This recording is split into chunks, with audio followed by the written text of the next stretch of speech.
Welcome, everybody. Welcome to this great panel on the Misfits third cohort. I love Orios Ventures Partners, and my friend Anup, who's the managing partner, is here with me. We are here to talk about why you guys, the Misfits, can become great entrepreneurs. Anup, how's it going? Hey, Vishal, great to be back talking to you, and this time to all the founders who would love to know more about Rice's Misfits program and indeed get a real chance to meet not just me, because I can continue talking about Misfits, but the best is to hear from founders who have undergone this program over the last 6 months as part of our cohort 3, have recently graduated, and we just held our global demo day, which was held across 4 different time zones. Over 100 plus VCs from across the world booked their places to hear these founders out and what their journeys have been. And they are currently over 200 appointments, which they are talking to one-on-one with those who want to explore their companies a bit further, for the funds that they are raising for their journeys further, which is anywhere from pre-A to B. Now, these 10 misfits, who graduated out of this cohort, they're from different sectors. They're from agri-tech, fintech, lending, payments, corporate. They're from media and content, as well as food and SaaS. So very wide, varied, bunch of, as we love to call them, misfits. So I'm going to bring them on. Bring them in, please. Look forward to seeing them because I'm sure the audience would love to see them too. So let me do that pleasure of introducing everyone. So first, I'm going to add Shanu. So Shanu, you are live now. Shanu is co-founder of GolBol, and while he's going to talk a bit more later on when I've introduced everyone, but he is leading a media and content startup. And GolBol is the name, and it's got a high correlation with the audience he's addressing in his startups, but more from Shanu a bit later. I've got Vineet here. Yeah, I've got Vineet Toshniwal. Here he is. He's the co-founder of CityCash. So as the name says, when you're dealing with all things in the city and you don't want to deal with cash, then you deal with CityCash. So he's going to talk more about his venture in a minute. And lastly, the third misfit that we have on today's show is going to be Pei. And Pei is joining us from Shanghai. So Pei, thank you very much and welcome. So I'm going to leave it to you, Vishal, to ask a bit about the founders, what they're up to. And I hope we have a lot of audience questions coming through. And we'll be very happy to have them, address the founders and what they found special about the Misfits program, the journeys, what they're building, and how is it going to go looking further. Yeah. Anup, before we start, I wanted to ask one thing. Why are we Misfits? I want the audience to know that you come from the FMCG background and now you're a VC. You're a misfit yourself. How does it feel to be a VC? Well, you rightly said it. That's how you define a misfit. Taking a thread from what you said, I was part of the corporate world and did that for 2 decades. And therefore, what am I doing in the VC world? And a lot of people ask me this question, why are you going there? I mean, how does that even fit you? Did you even think about it when you started your career? And I said that, look, today's times are changing every 5 years. Earlier times used to change every 20, 25 years. Since I've already spent about 20 years doing the same thing, I might as well, reinvent myself now because I might be potentially late. And indeed, I've never regretted that decision. 2 or 3 years down the line, we see the power of tech stocks. And Orios being a tech fund which invests in tech-enabled businesses, we have founders over here who've pretty much done the same thing, which is believed in making that leap from what they were doing and finding more meaning in what they are doing now, right? And when you make that leap, there is no time as good as that time when you feel like doing it, to absolutely go ahead in that direction and not overthink it, again and again, am I doing the right thing? There will be ups and downs along the way, and there will be naysayers and people around you mostly who will probably, talk about, why your idea doesn't work, or, you were much better off doing what you were doing. that was, financially much better off. Why take so much stress? But that's exactly why you feel that you're a sort of a misfit, right? Because you want to go in a Absolutely. certain direction, and everyone else around you seems to think that what you were doing was probably much better, right? And whenever they get a chance, which is when things are not so good, and they find you when in a bit of a low mood or something, and you're dealing with it, and they kind of say, "Look, I told you so. I mean, I knew that somewhere, you didn't take my advice." So I think it's that feeling that you get that you're a misfit when you're a startup founder, when you're going down a path which you absolutely believe in. And while you believe in it 100%, but people around you don't believe in it 100%, it is yet unproven. And that is why Orios loves to back misfits. And that is why our seed acceleration program for our folio companies is called the Misfits Acceleration Program. And Yeah, that's why, that's why and misfits. let's go to these misfits here. And we've got Pei from Shanghai. I've got Vineet who's here. Vineet runs CityCash. Pei runs Carbon, right? Carbon cards, and Shanu runs GolBol, which is like the Instagram for in Hindi. Shanu, am I right? Yes, definitely. So, what we have identified is that for the 440 million target audience of ours, who are typically tier two, tier three audience, right? So they do not fit with Instagram. They don't use Instagram as a product. So that's why we have developed GolBol to make them their identity online first and make them share their life, so that people, all the 440 million users come online and display what their life is all about, and they connect with each other, right? That is very important, because if you look at us as a tier one people or the top 200 people of India, right? So we have a very eventful life, but for our target audience, that's not the case. So we have to build something very special and very different for them, which which is very easy to use and express themselves online. So that is the idea. First, you make them their identity online, and then connect them with their relevant network. No, So that's that is. fascinating. No wonder you're a misfit, because everybody talks about all these other apps from America, right? But you're doing it for India. That's amazing. We'll get into the details a little more. Hey, you're also misfit in a way, because you work with entrepreneurs who don't get credit. These are credit cards for entrepreneurs. Correct me if I'm wrong, but you guys offer entrepreneurs a way to access credit faster. They don't have to offer collateral for their cards. And you want to tell us a little bit about Carbon cards, please? Sure, sure. Thanks, Vishal and Anup, for this opportunity. And I want to start off by saying that I was also a VC investor. Absolutely. 10 years before founding Carbon, and I really resonate that experience that Vishal, you shared, and also Anup, you shared just now, about how when you switch hats and you kind of put yourself in a new space, new hole, whatever you want to call it, you always feel a little bit, not fitting, right? Like a square peg in a round hole. So I think that's why this very aptly named program. And so what Carbon Card does is essentially, we realize that in India, it's not so easy for companies to apply for a corporate credit card to pay for their various expenses, whether that's for Facebook, Google, Amazon, or Make My Trip. And it's because banks in India really don't understand startups. They don't understand who the VCs are. They don't understand what it means to have raised $1 million and have the money in the bank account. They care about assets, the collateral that they have, if you do default, right? So I think, given that I've been doing investing for over 10 years, I think I understand how startups operate. And I realized that if you raise $1 million, say from Orios, you're solid. You have a great backer. You have money in your bank. You're not going to default anytime soon. So given that understanding of the startup space, and also the fact that it is difficult for companies to apply for a corporate credit card, I and my co-founders decided to start this business just for India.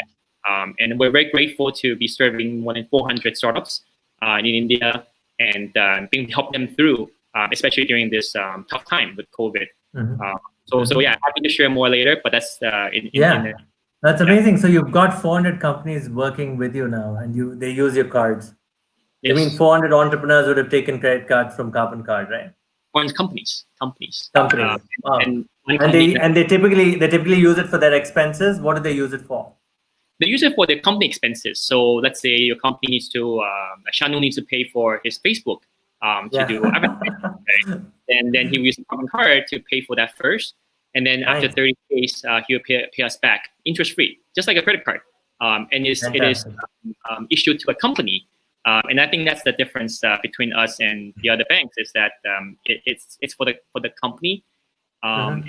And there are other features that we had to help the entrepreneurs because we realize how difficult it is to build a startup from scratch. Absolutely. That's Um, that's that's great. That's great. We get into the details in a little bit. Vineet, you cover my favorite subject, which is getting all these offline small stores, make them go digital. It's become a big thing now. I've been writing about it for 19 years, but it takes a Reliance and a Geo to actually announce that, Kirana stores are important. But I'm so happy that you've been doing it for a while. CityCash wants to get rid of cash, but, make it easier for retailers, right, to accept tap payments, right? Vineet, why don't you tell us a little bit about yourself?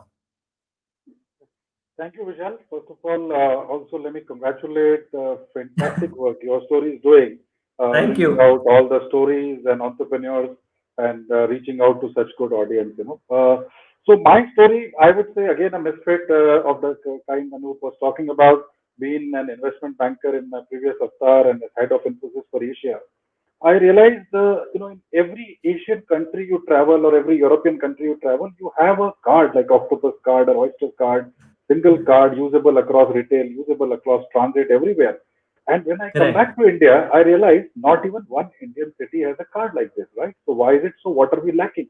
Is there a lack of technology or business model? So, then I kind of got deeper into it and I realized what we lack is business model clearly. And there is a massive audience, a demand to be met here. 200 million people are using public transit, almost transacting almost 14, $15 billion in cash over, billions of transactions. And, they are all paying in cash, while, India has such advanced payment infrastructure. That's when I realized we lack offline payments. There is no recognition of offline payments from the payment industry or RBI. Yes. So this is where it took a while. Again, it's a tough task to start a business model and kind of simultaneously reach out to regulators, banks, and tell them to kind of appreciate the different way of making payments. But it's getting there. So we started the project and we work with the largest bus transit company in India, and we acquired 3 million consumers in 6 months' time. So that shows tremendous pent-up demand. So our vision is we would like Okay. probably to become the Amex for the common man actually.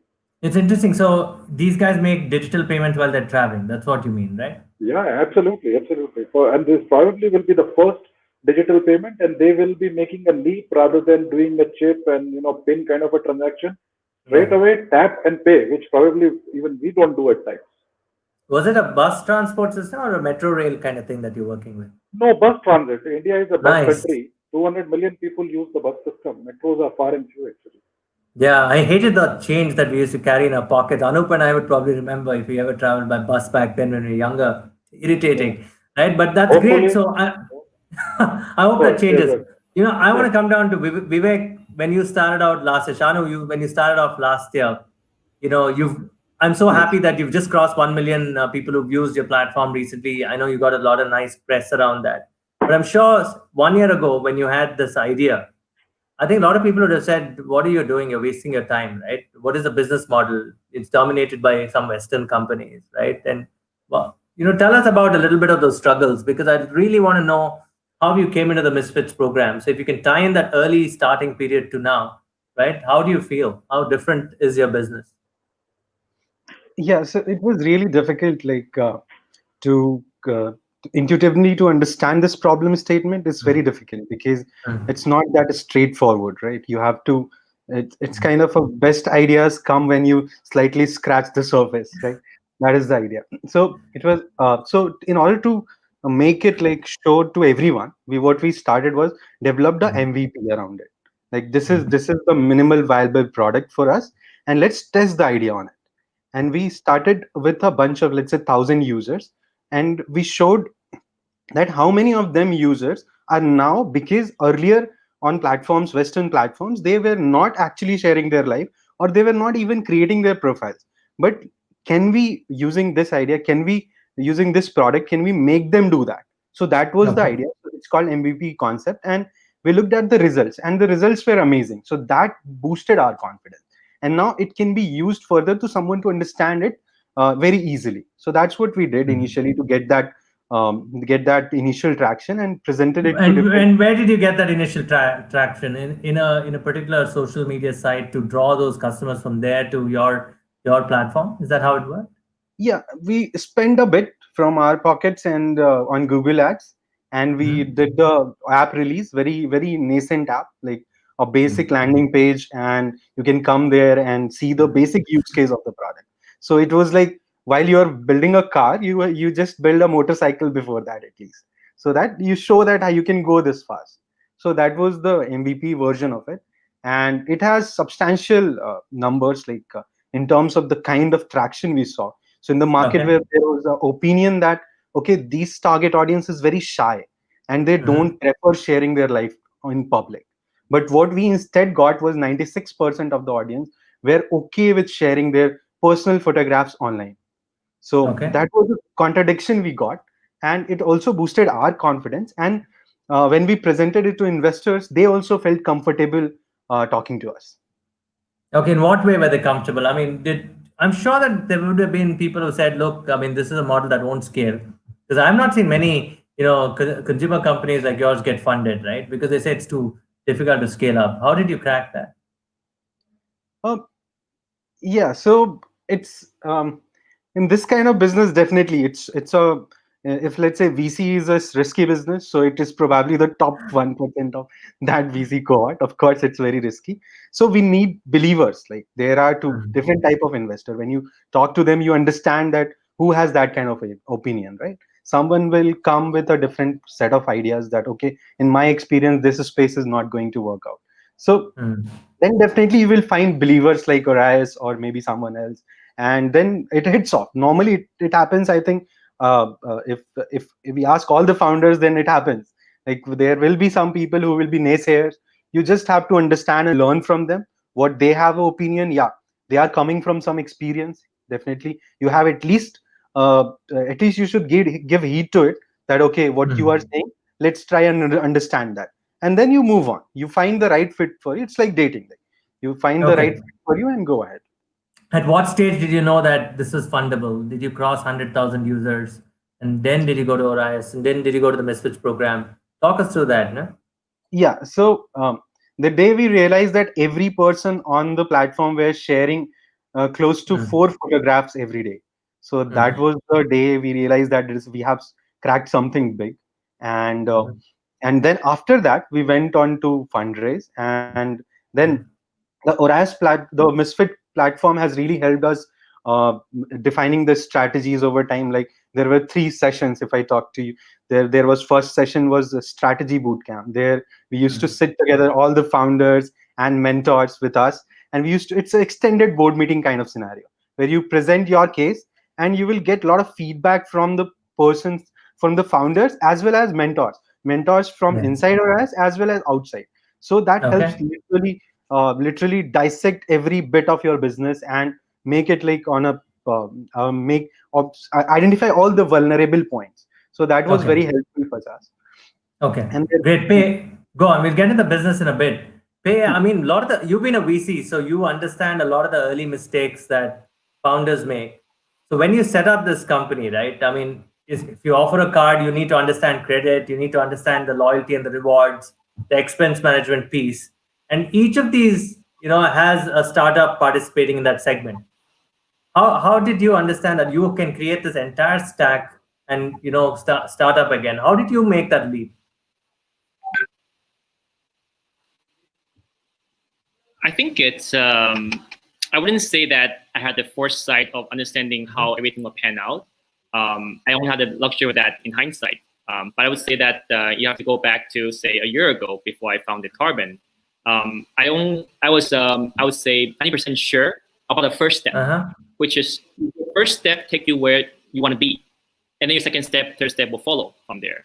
So I'd say on the first step part, and it's really because I invested in quite a few startups, and I noticed how painful it is for them to get a card from a bank for all the expenses. And that just didn't add up to me, because I feel that we are in the age of technology, and our companies should not be tied down because the banks don't issue us corporate credit cards, and the founders have to end up using their personal credit cards for the company expenses and get reimbursed by the company at the end of the month. So that logic just didn't apply. And I think, kind of coming back to your earlier question about how to have that leap of faith, and I think when you first start off anything, if it is something new, there will be more people doubting you than people believing in you. Because if there's more people believing in you, then that thing is probably gone off, somewhere already. Or the logic for every innovation in this world, we think about cars, airplanes, electricity, fintech, Instagram, all these things. When they first started, there were more people doubting that it would take off. And so I think it's a natural law that this is going to happen. And so I think for everyone listening, or for anyone who's thinking about becoming an entrepreneur, just bear that in mind, that it is natural that people want to doubt you. If they're not doubting you, you're probably picking a very well-trodden path, and you may want to think twice whether you want to go down that path or not. So I do think that that's amazing, man. I mean, you're right. People think too much about the product and they get lost in it sometimes, right? What would you recommend these young founders watching this, right? How would they? I mean, just like you had something backing you, you had experience backing you, you had seen so many startups come and go, and obviously on that you have the knowledge. Perhaps you can advise them on why they shouldn't fall in love with their product and figure out more about the market that they're serving. Is that a correct statement for me to make? Please, can you answer that? It's a very tough question, and I think people like Einstein and Newton, they became geniuses when they were 26, and beyond 30, they were you don't find people that have that kind of epiphany or that kind of inspiration of something great. Some people have they're just natural, and that happens for them, right? And I think for anyone, whether you're young or old, that are starting off a business, right? I think that the key is to have a two words, that you have a well-founded conviction. A conviction because you believe that there's a pain and that you want to solve that pain, and it has to be well-founded, because you don't want to be just going off on the spur saying, oh, I think that person needs this, therefore you just go ahead and build something for it. But having it well-founded, that is like having good investors, say like Orios or other good friends, mentors. They're giving you the reasons for why you should or should not go for something. Now, you as an individual need to be able to filter that and say which part of those advice makes sense, which part of advice maybe I should not think too much about. And I think once you have made that conviction well-founded, then you should go for it. If it's not well-founded, then I would suggest that think through, because once you take down this path, it's going to be with you for 3, 5, 10 years. And that's true. And so you might as well spend a little time to mow it through. And I think the time for everyone is different. Sometimes the timing is perfect for you because you're the right person for this particular business model. Sometimes it's too late, sometimes it's too early, So I do suggest that do speak to more people. I think also do very, very deep independent thinking about why something needs to be there and is not yet there. But believe that this natural law of innovation, that if you want to do something new, you will be doubted against. And if you have that understanding, I think you will have a head start compared to a lot of people who become entrepreneurs, not for the well-founded reasons. That's a very deep statement, I mean, what you said, and that makes you a misfit in every order of the day simply because you swam against the tide, right? That's really nice. And I'm sure, Vineet, in your case, it's with CityCash and working with retail in India is very difficult. You have to really Right. sign in so many people. I mean, not people have been trying to crack it. I mean, I remember the IT services companies try to crack these kind of things way back in 2007, 8. They launched products, they'd experiment and close it down. So how was it for you? I mean, how do you reimagine micropayments? Yeah.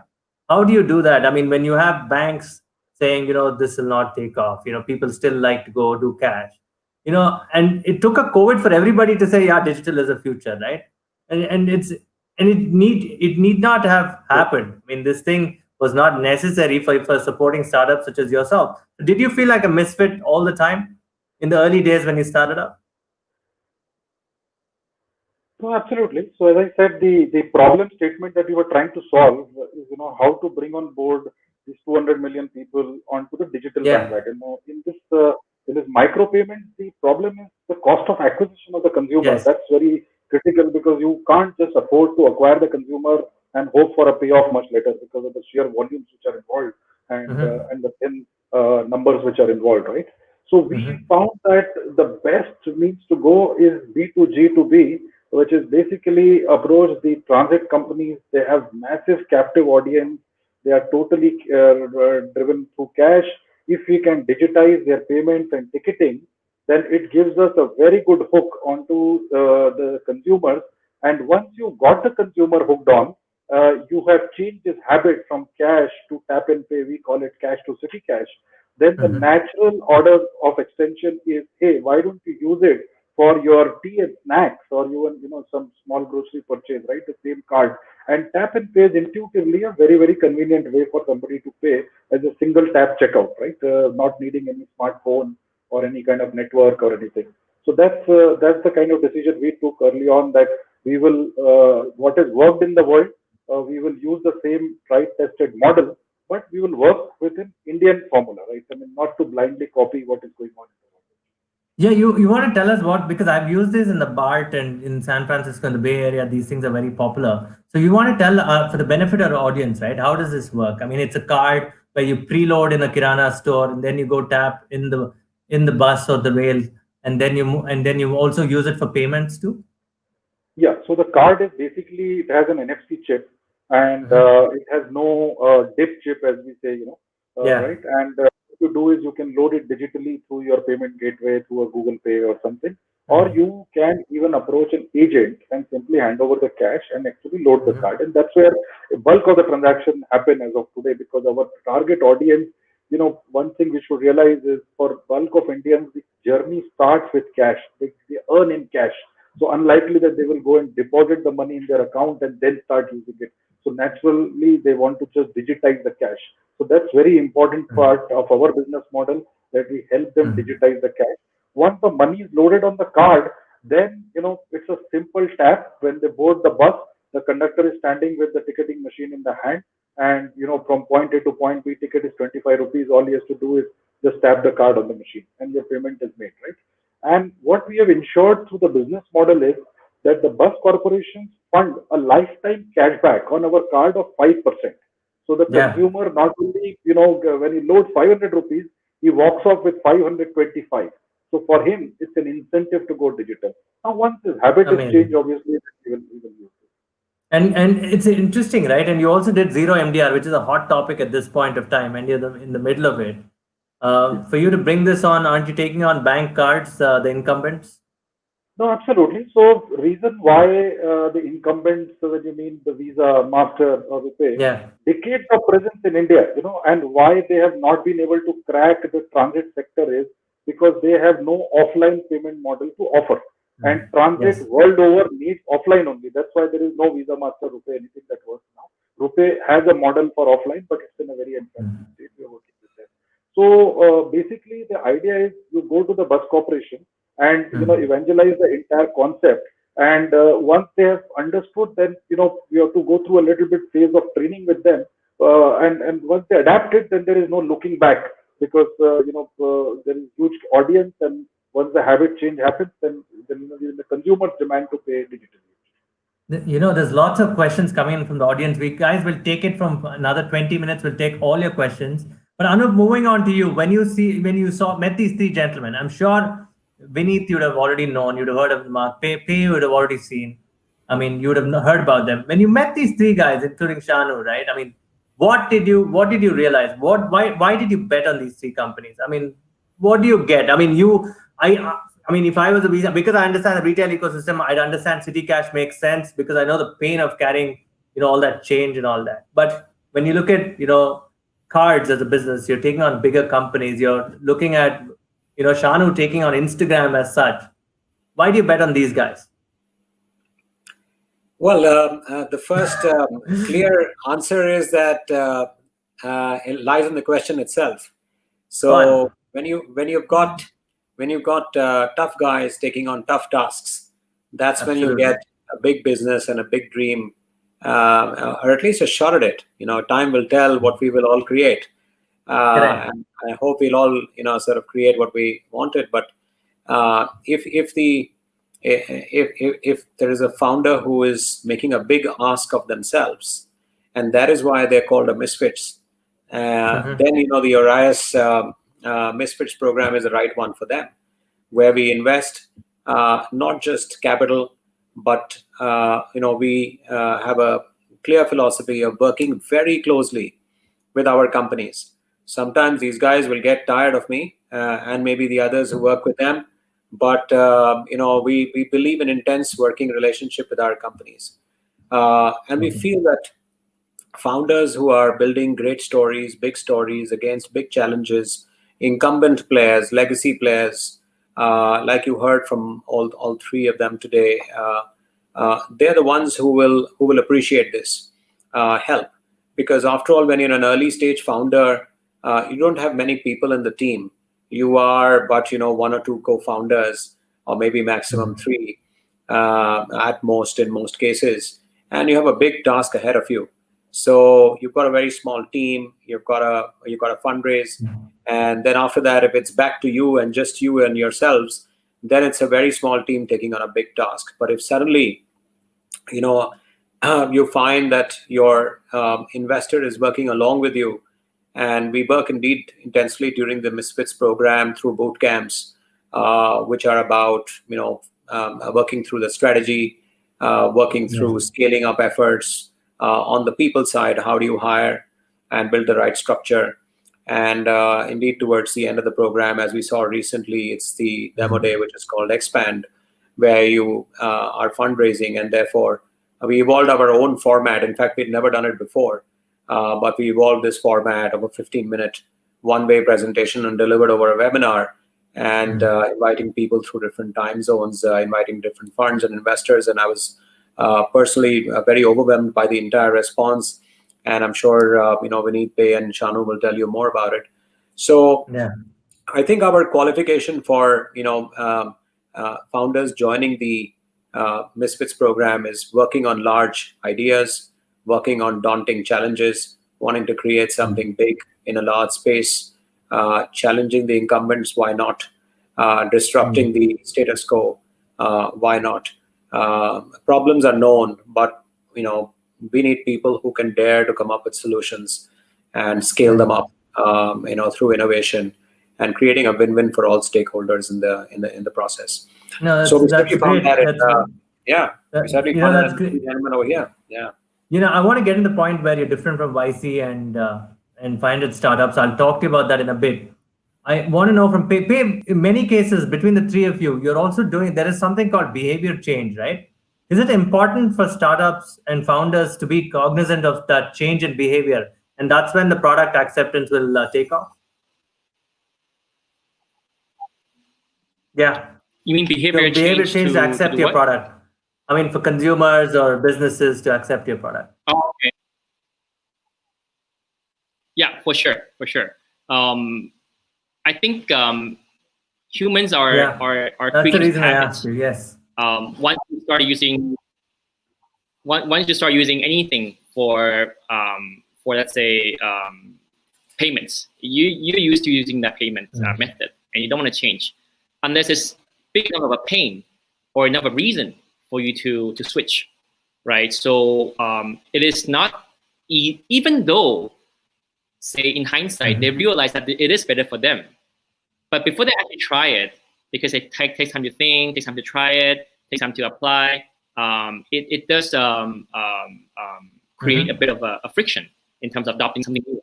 And I think that's when you need to be a little bit smart about how to overcome their, what I call, psychological barrier of trying something.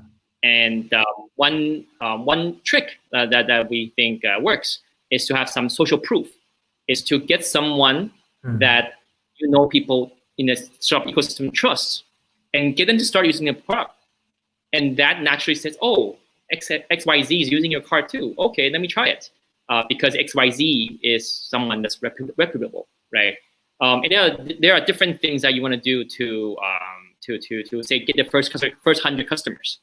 And so you really have to think hard about where's that barrier. It could be behavioral, it could be economic, it could be operational, it could be so on and so forth, right? So I would say list down all the challenges and roadblocks that's in front of you, and take the biggest one down first, because that will have the most value once it's taken down. Okay, could you give us insight into how you acquired your first 10 customers? Because startups are, they lack capital, right? How did you acquire your first 10, and what would you recommend young entrepreneurs to do? Right. So I think definitely start within your comfort zone. And I was quite fortunate that I was in the VC ecosystem. So I've met quite a few startups, met quite a few investors. So always start where you're comfortable. Get them to try your product. Get them to your guinea pig to give you all the constructive feedback of how to improve your product, and take it to the next 50 customers, next 100 customers, like that. So I'd say that we all have our own circles of competence and comfort. I would say that everyone should start there, because that's your circle, and then think about how to expand beyond that circle after you've tapped out your own circle. I think that's the natural way forward. Okay, great point. Vineet, in your case, you went to government, right? A very different animal. And I'm sure with all the talk about, there's this, there's a fervor around nationalism and all Indian apps and all that. But, you worked with the government for a very long time now. I mean, you've also been an investment banker, technologist, whatnot. I wanted you to tell us, how difficult was it for you to crack that segment? I have seen startups go to local state bus transport corporations. It's a very different kind of feeling when you talk to the government. It's not like how I'm talking to Anup. It doesn't work like that. And it's very structured. It's not just structured in a different way. I mean, I don't know whether to bring in the old socialist kind of thing, but it's tough to crack that market. How did you crack that market? Absolutely. So I knew what I was up against. So the pitch that we adapted with the government is, if you go to the government and introduce a new technology to them, naturally they all get excited. But when it comes to saying that, okay, this will cost so much or this will require investment, that's where all conversations meet a dead end, right? So we adapted a very different approach. We said that all transit systems you have invested over the last 5 years, you have the capability to accept the tap and pay NFC card actually, but you are not making use of that capability because there is no business model around it. The Visa masters of the world are just not interested in servicing you. Why don't we digitize your entire payment system at zero cost to you, right? Now, when you say zero cost to government, that's where the conversations get started. But wait, there is a business model then. So now that I've got you savings in form of capex, in form of savings of opex, that the cost of cash handling will go away. You will get tremendous amount of data. Today you play blind. You don't know who your commuter is. We'll be able to give you precise data. Pass on these savings back to the consumer directly in the form of a cashback or loyalty bonus. That's perfectly acceptable, right? Because they are seen to be doing public good, social good. So now that they give 10% bonus cashback to the consumer, we are able to directly work with the consumer and charge him our 1% transaction fee, right? So that's what was a win-win model that we created, that we will not, charge anything to the bus corporation or the government. They don't have to invest anything. Zero, only savings and revenue opportunity. And benefit the consumer, and in turn we will work with the consumer. No, so you flipped the script. Literally, you said that, look, I'm not going to charge you anything. Just give me the infrastructure and I'll Yes. handle the rest, right? Yes, So, absolutely. I mean, if you want to do a tender, my bid is zero. So, yeah. well said. I hope Yeah. startups get that. Listen, and tell me about your first programming, first set of customers. Obviously, it was at Transport Corporation that you spoke about, right? You have many on your website listed now. But Yeah. talk about how the adoption happened. Was it 10 rollout in 10 buses? Was it in a particular route? How did it begin? Because you still have to sell these cards to customers, right? Yeah, absolutely. So what we have done is we realized in my years of experience in deal making, investment banking, international business came in very handy. This is not a problem any startup can solve on its own, right? Not a bank, not a startup, technology company, nobody. It's important to create an ecosystem. So we did a partnership with Fino Payments Bank. Fino has the largest agent network. We together approached to the bus corporation, and once they gave a go ahead and the POC was successful, it's a massive challenge we took on because the Maharashtra bus system is the largest in the country with Yeah, I agree. 20,000 buses and 8 to 9 million riders every day. They said you have to go live across the entire network. So it took 3 months for us to make the card work on all 20,000 buses. Buses travel all remote areas, train 40,000 conductors, and create an extensive agent network of 4,000 agents across the state. So now any consumer can go 7 days a week, 365 days a year, can buy the card, recharge his card, go aboard the bus, and tap and pay there. No, this is phenomenal. This is really phenomenal. And you know, how did you manage the fact that okay, you wanted additional government departments to join, or you needed to go on? Is that the only model that you have, the government model, or now you also do retail?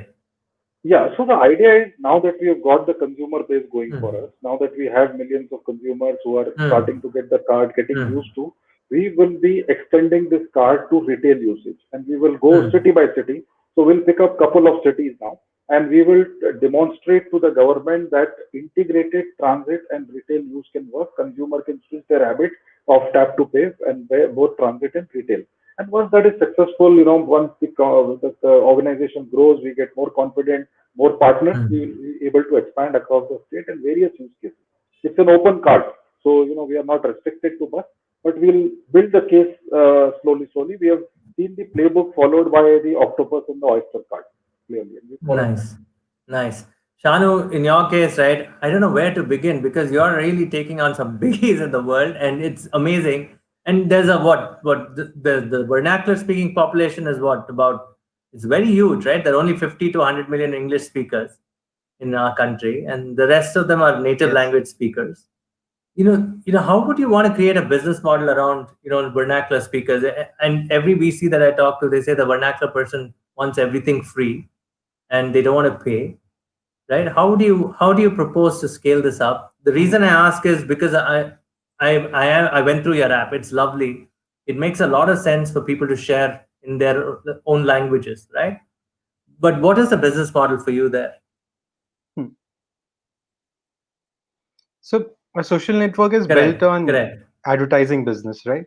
Uh, if I tell you about the per capita income difference in these two type of audience, like top Yes. 200 million and the bottom 400 million, Okay. it's 1:2.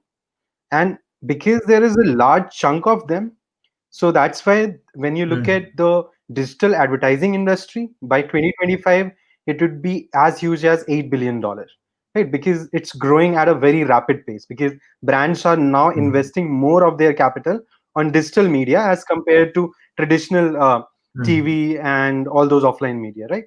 Nice. So that is our big business. Out of that 8 billion, 4 billion will Mm. be spent on our target audience.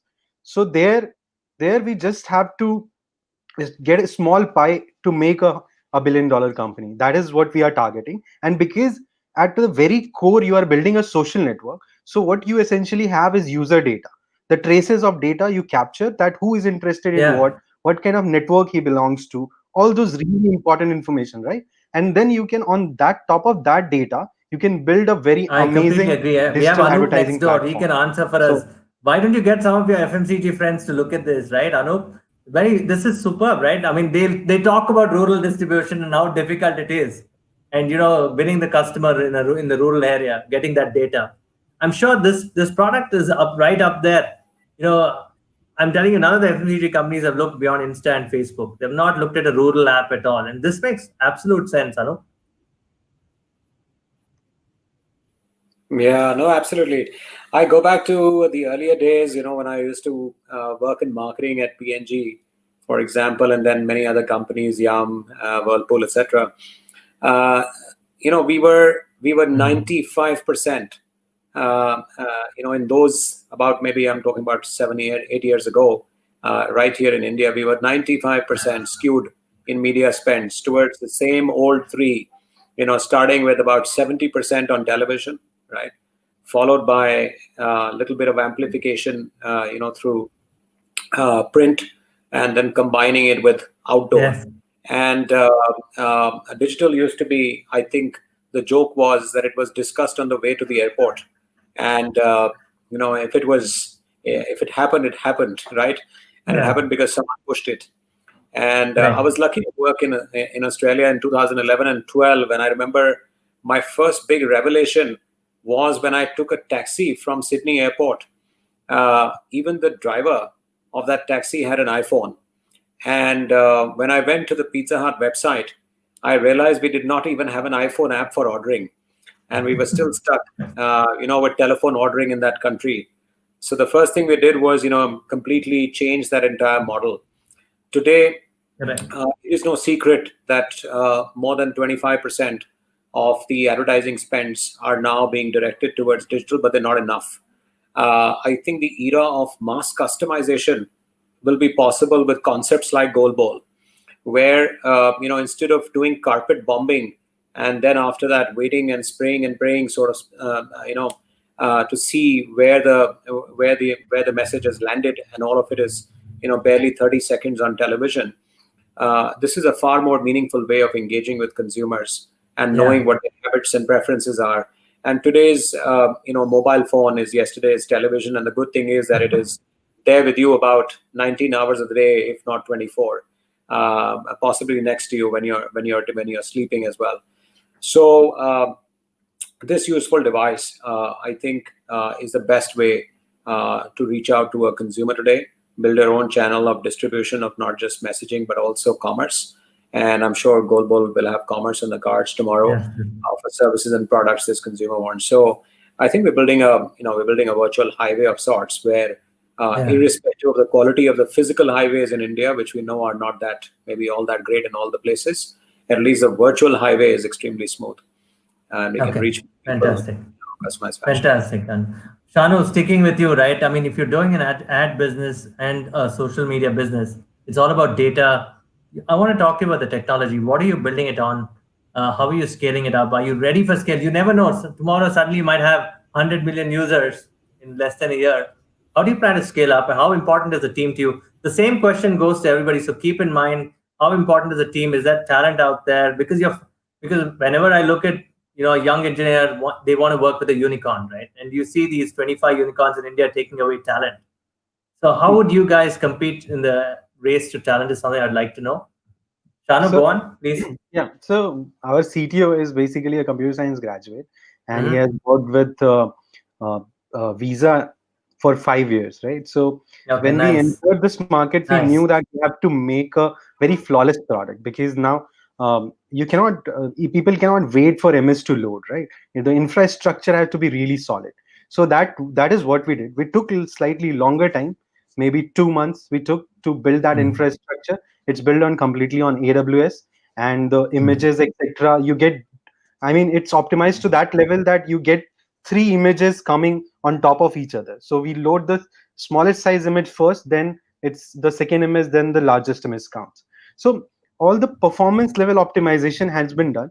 To answer the question of scalability, the infrastructure is such that we can scale it to millions of DAO overnight. So right now it's already running at 135,000 DAO.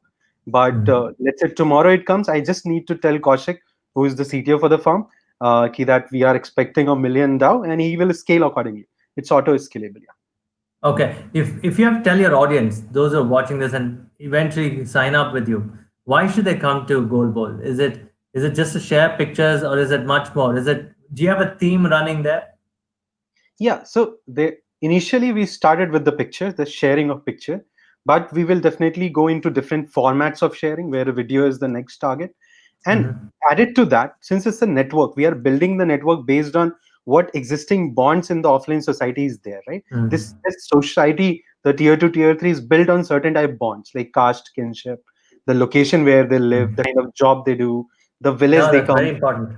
Yeah. That's very So what, important. You used a very key word. Caste and kinship, very big things in rural. I mean, you go outside 20 kilometers outside Delhi, Bangalore, I'm sure these things become very relevant. I'm glad you addressed that point. So you have looked at all this, but is it easy? Are they okay to discuss these things online? yeah, 80% of them give us caste. So it's not a taboo. It's actually a way to connect for our target audience. It's not when you really Right, understand them, it makes a lot of sense. Like for right. example, marriages happen completely on based of caste, right? uh, for example, a friend of mine who belongs to Patna, right, he needed a loan, so because he was a student, Nice, and nice. his father was not that working, right, he had no lot of income. So what he essentially did was approached his network, which consisted of these parameters, and he got the loan. So that's how this society works. That is the That's truth. amazing. I'm sure in the future, CityCash and Carbon Card can sell through your platform also to get new customers, right? That's amazing. And new India, right? That's amazing. Vineet, I want to ask you, in this race to talent growth, right? I mean, do you get shafted sometimes in terms of these big companies stealing your talent? And same question goes to Pay. But how do you guys manage your startups when these biggies are sucking out the talent dry? Do you guys have to spend time training these people? And how do you retain retain talent, please? So in my case, I was very fortunate to have Nice. a good co-founder. He comes from the IIT Bombay, Com Science, uh, excellent track record in technology, and has done his masters from MIT. So he brings very strong technology, operations, business management credentials, and he shares the passion with me for startups. So he's done his own startup. He's been part of a startup which was earlier funded by Hsieh as a Yes. co-founder there, and then he joined me. So along with him, he brings that credibility and a team which is actually looking up to him in terms of technology leadership, while they look up to me in terms of business side inputs leadership. So the finance, strategy, business development, I drive while he drives tech ops and risk management and everything. So I think between both of us, we provide a very good, coaching and mentoringship to the rest of the team. So I would say we are fortunate enough that we have not lost anybody in the last 3 years. We've had a very That's strong organic so team good to building, hear. and I think it's very important to give the freedom in terms of working, and people feel empowered. Then I think a few 10, 15, 20% salary difference actually does not matter. And we have a very good ESOP program where almost everybody in the company owns a good chunk in the company for a long-term retention. Yeah, yeah. If one thing I can take away, all misfits have great co-founders or they have a CTO. It's a good thing that if people watching this make sure that you have support on the side. Pay, would you agree with that? Need to have somebody supporting you. Absolutely, and I think to your question Yes. about war for talent, my view on that is at different times of your journey, you need different types of talents. At the beginning, when you're starting off, series seed, series A, you want dreamers, you want believers who believe in Correct. your vision for what you want to achieve, and not so much about how much money they're making on a monthly basis. Because then, if that's the case, they will never come to you. They will always go to the big unicorns who are loaded in terms of cash.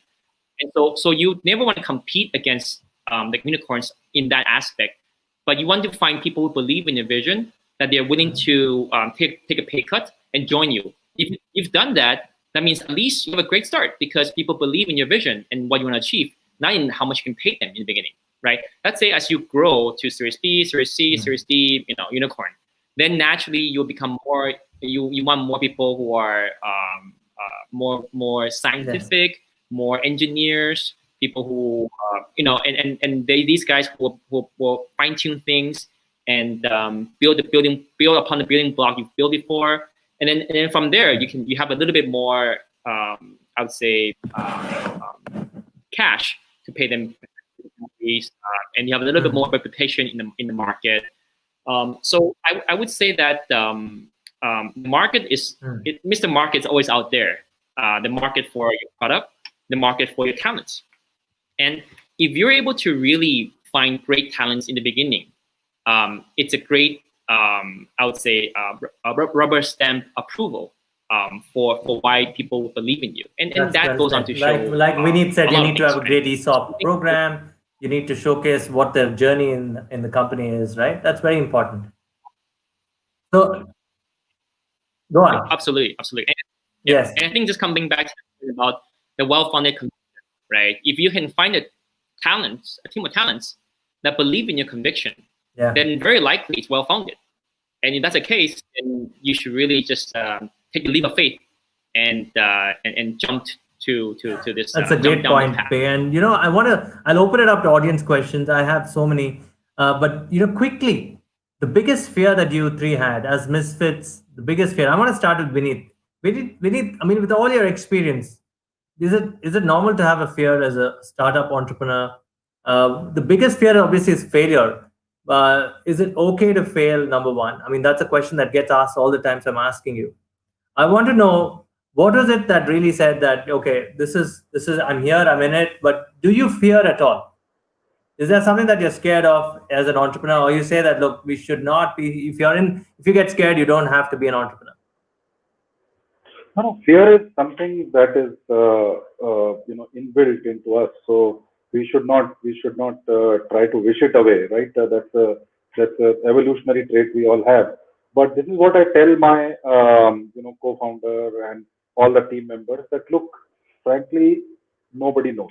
Okay, and we are naturally wired to build negative scenarios because that's an evolutionary trait, and I'm actually very big into reading evolutionary science and everything. So, but the fact is, since you don't know who had seen COVID will strike, where your business will be, how do you know where 1 year it will be?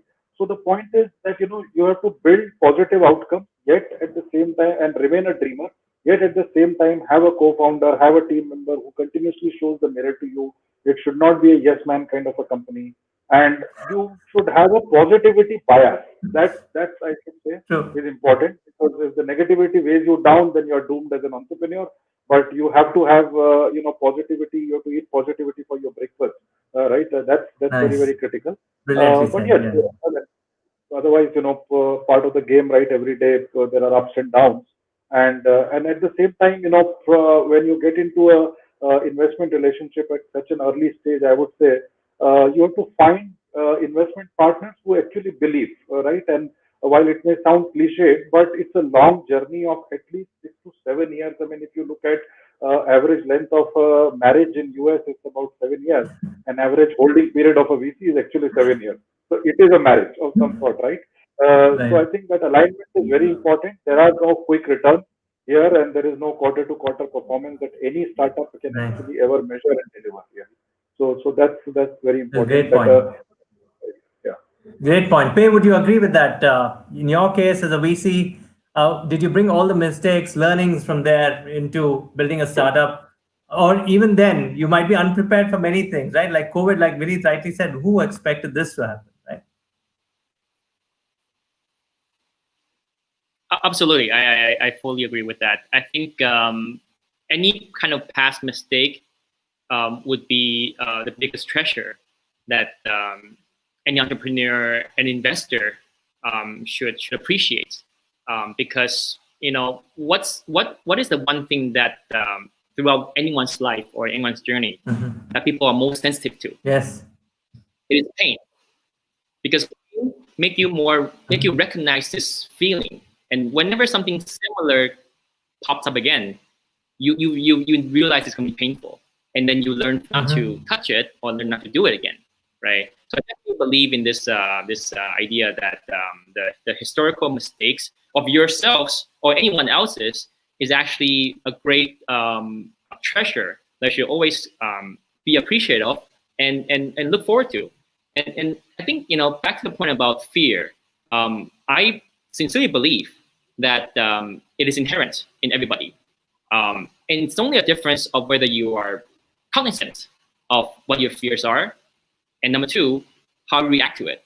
Great point. And I believe that you want to be cognizant of all your fears, because your fears stem from certain root causes for competition, for funding, for are you growing fast enough?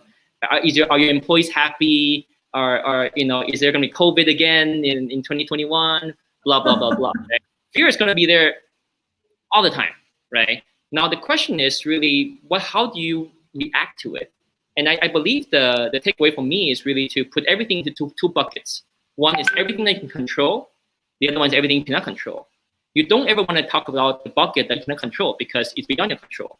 But focus on the ones that you can control and prioritize that based on the one that's the most value. And you just keep on doing that over and over and over again. And hopefully it will lead you down the right path and toward the right direction. So I think it's all how you react to what you're aware of. That's all. I think awareness is the key. And I'll tell you one thing that others might not know. Did you have Shanu? I think you were a race powertrain engineer, right? Many years ago. And I think you were also part of a startup that raised so much money, right? They must have been learning from there also. Yeah. Gary, you've been in the middle of all that. You know a thing about failure too. What would you advise young founders? So I'll keep it concise. So what I have learned is that when you're fighting for 1% probability, you better fight with all your arsenals. So there is no scope of being pessimistic. You have to be on the toes and always believe on it and keep innovating your way through the problems. That is what I have understood from my career over until now, that there is no scope of pessimism. You cannot leave it to chances. You have to be there and believe in the dream and keep on executing as you have till now. And you're a fan of F1, so I believe race engineers think like that too. And so you're right, bang on there, man. And listen, Anup, I'm going to open it up to questions. I think there's several. I mean, there are 30 of them. We'll try to take all of them. Okay. I'm going to try and show the question. This is from Muzaffar, the first question, and I'll try to show it to you guys. How is a startup studio different from a venture capital fund? Who wants to take this? Yeah, so Vishal, I think the one question in everyone's mind, and I got some private messages on LinkedIn as well. So I'll address that a little bit upfront and mix the, and also answer Muzaffar's question as well. So everyone's asking, what's the Misfits program? And I'm sure you'll ask, our founders over here, what was their experience? But let me tell you what the program is from Orios' point of view. So this is a program, first of all, that has been developed with inputs from over 1,800 Indian founders, and we ran a survey over Twitter and LinkedIn last year, and we got very sharp feedback on what are the issues and what are the problems that founders need help on, and that's how we designed the program.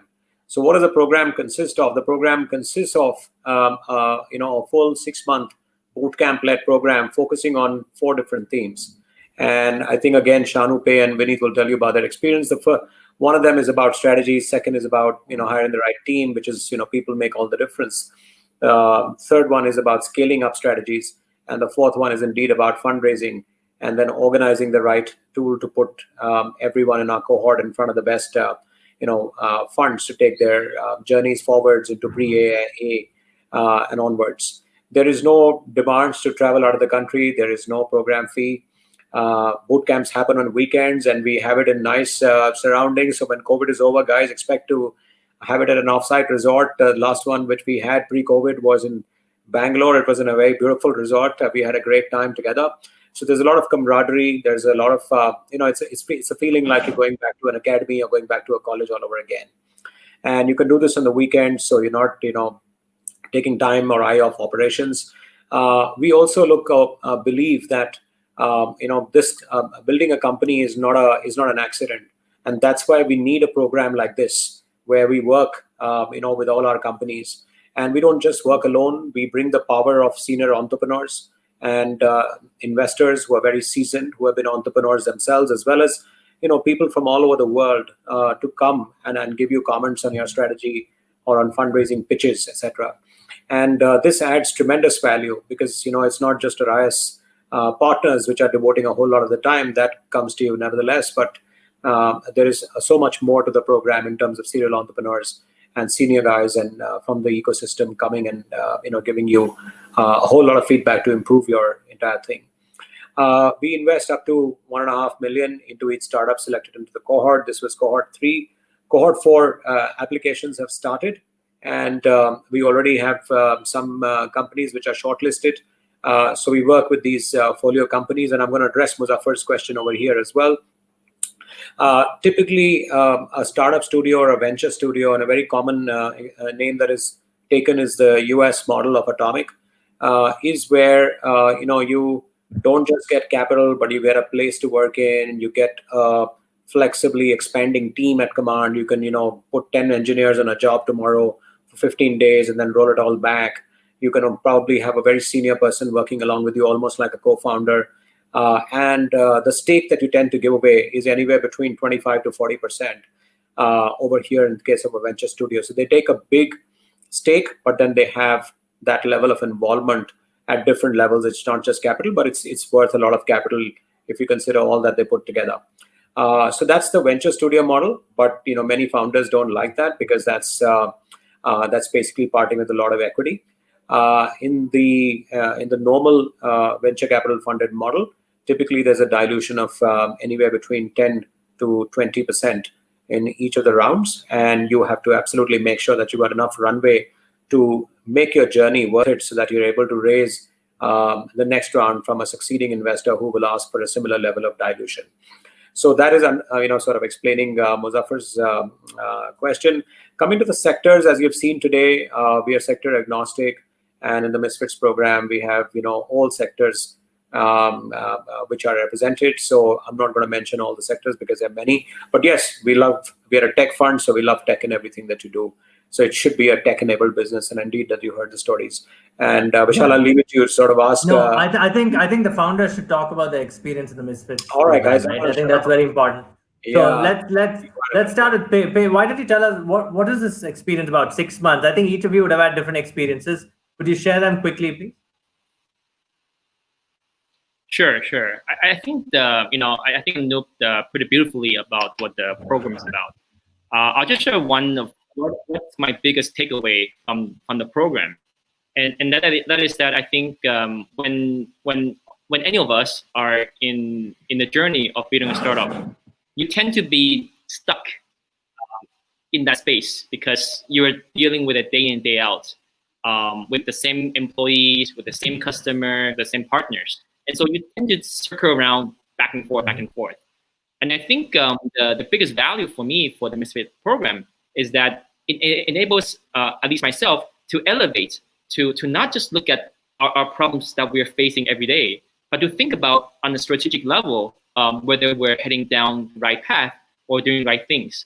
And being able to elevate to that level then enables me to see things more clearly, because I would otherwise haven't had the opportunity to really think about it in those perspectives. But to make that happen, I believe it requires a lot of really hands-on effort and hand-holding from the Orios team, and they've done a fantastic job of that, pinging us, making sure that we're online, making sure we have uninterrupted power supplies during our demo day. Yeah. Doing 3 pitches, dry runs before the actual demo, and helping out with lighting, helping out with everything that the audience sees, right? So I think that level of detail really goes on to show that they really want to see, and you can see that from these actions. So I think those are the 2. Okay. Vineet, what about you? You're on mute. Okay. Yeah. So, if I were to relate my journey on the Misfit, let me take a simile. It's like you are driving a car as a startup founder, right? You have a navigator on your side. Now, first and foremost, is telling you, the route ahead and everything, right? What kind of, how you will chart your course. Also serves that, you are basically driving up a muddy road, right? So also it's a wiper, actually, right? You tend to get fogged out completely while you are working firefighting on an odd day, and on the even day you're trying to do fundraising, right? So that wiper serves very, very important. And also the misfit programs also acts as a rear view mirror, that competition is closer than what you think it is, right? That's what. So in a way, it's a combination where they will chart your course, they will Nice. pull you out of your day-to-day routine and help you sit back and look at everything. So it serves as a mirror also, what you're doing right or wrong, a rear view mirror, front view mirror, and a wiper. It's Right? interesting how both Pei and you coming from senior roles, right? How do you got to take away your ego to be part of the Misfits program, right? I mean, you cannot say that I Absolutely, know yes. everything and why you guys telling me. It can't be that way, right? Yeah, yeah, that comes natural. That look, I've spent 25 years. Who can teach me anything more, right? But then you realize once somebody does a CT scan of you, there's a lot to be discovered, and Okay. you yourself are surprised. Yeah. Okay. Shanu, in your case, how different was it for you, the experience? There were two things majorly I really liked about this entire program. The first one was a strategy bootcamp where you get to present your idea to other co-founders as well as mentors. So what essentially does is it gives you different opinions from different kind of people, and it helps you think in detail, right? And wherein we also got a lot of valid inputs from mentors, so that was very interesting. Essentially it's a room full of 11, 12 people brainstorming on your idea. So that is the best part of it. And the second bit was this the last one, which is about fundraising. So Yeah. never ever this kind of exposure would one go get, because you have hundreds of funds listening to you, and you have 15 minutes and you can talk and pitch whatever you want. So this kind of stage what you get is very interesting, because Okay. otherwise it's you have to do a lot of struggling to in order to reach out these people, like hundreds of investors you can't even reach out. So that gives a large amount of exposure. So these two were Okay. my favorite moments from this entire Okay. Misfit program. Interesting. We could take a couple of audience questions also. Pei, they're asking, the questions from Puneet. I don't want to put it on it because it has references to countries. I don't want to put it on the screen so it gets, there are some, the question is around, there are some countries that block social media apps. There are some countries that control the data flow. Everybody talks data sovereignty. How do you recommend a young startup to build anything if there's so much coming from the political side of things? Your thoughts. This is also open to other entrepreneurs. I think it's a timely question because we do live in a period where there's just so much uncertainty, whether it's due to geopolitical reasons or due to COVID-like calamities, right? And so I do think that this whole world operates in a very reasonable fashion. Things happen because something else happened, and so and this is part of the beauty of doing a startup, is that you don't know what's going to happen, and so whether it's politically related issues or disasters like COVID, whatever, right? I think if you are determined that you want to go down a path and you have that well-founded conviction, then you should go for it. And of course, you might think that, oh, because of this political restriction for certain countries, then you don't want to go there. Fine, that's your choice. But maybe others will. And if they are going to be the few people that do it, and ultimately that country opens up, let's say, then they'll be the ones to benefit from that. So I think everyone will have to take their own bet on what they think will be the case, and also match that versus what their strengths or their are, and just take it from there. I don't think anything happens for no reason.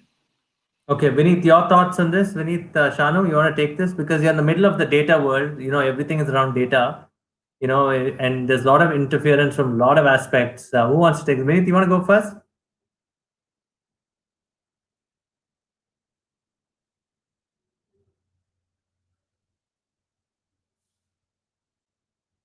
You got to get unmute. Yeah. So we have, yeah, sure. So we have a lot of users and the data we have, but fortunately, the model that in which we work is we work with banks, right? So all our data compliances are obviously first go through the basic checks with what works with RBI and the data privacy norms and everything. So I think that's not a much of concern for us because the entire compliance structure is driven through the bank.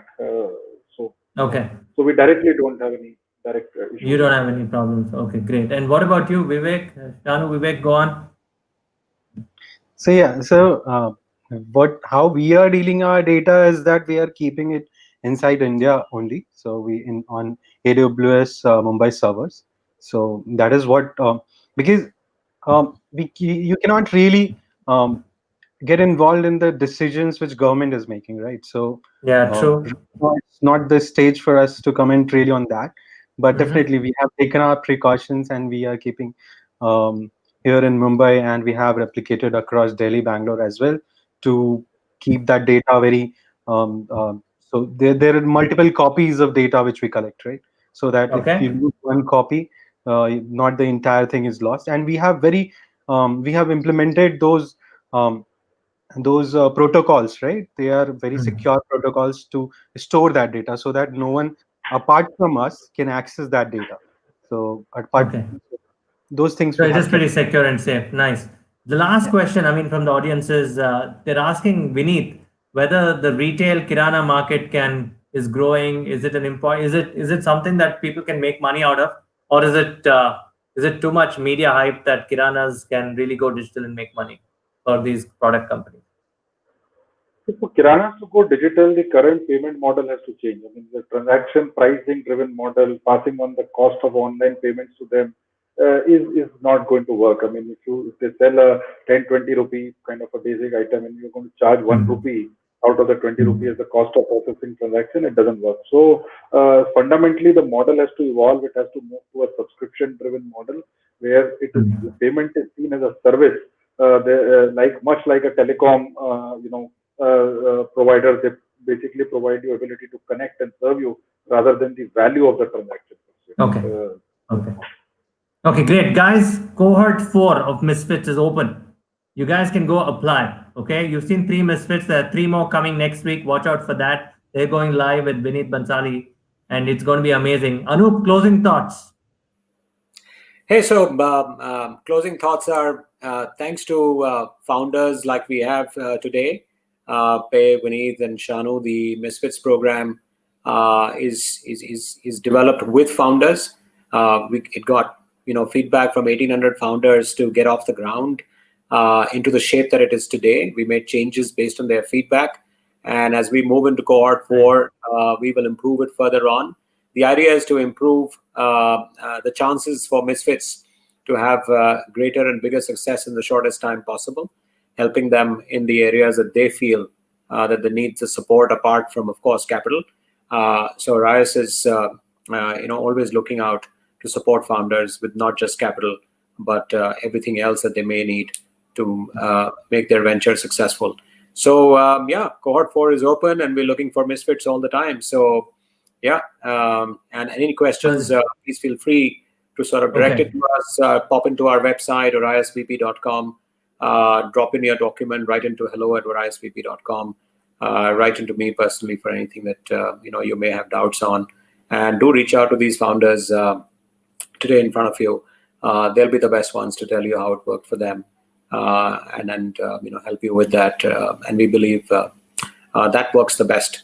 In the Misfits program as well. Peer-to-peer learning is one of the benefits. I think Pei alluded to that. So that's part of the whole thing as well. Yeah. Okay, great. On a closing note, I would say if you want to stay in the mainstream, go get a corporate job. If you want to go be a misfit, then go become an entrepreneur. Go work for a startup. Right? These guys are hiring, so don't say no to them. Anup, I would request all of you to stay backstage so that we take a photo. But you guys have been a lovely audience. This is going to be promoted on YouTube, YourStory as an article, and it will be on LinkedIn. So keep us posted on what you think, and we'll all see you next week. Thank you, guys. Thank you so I'll see much. you backstage. We're going to end the Bye. broadcast now. Thank you very much.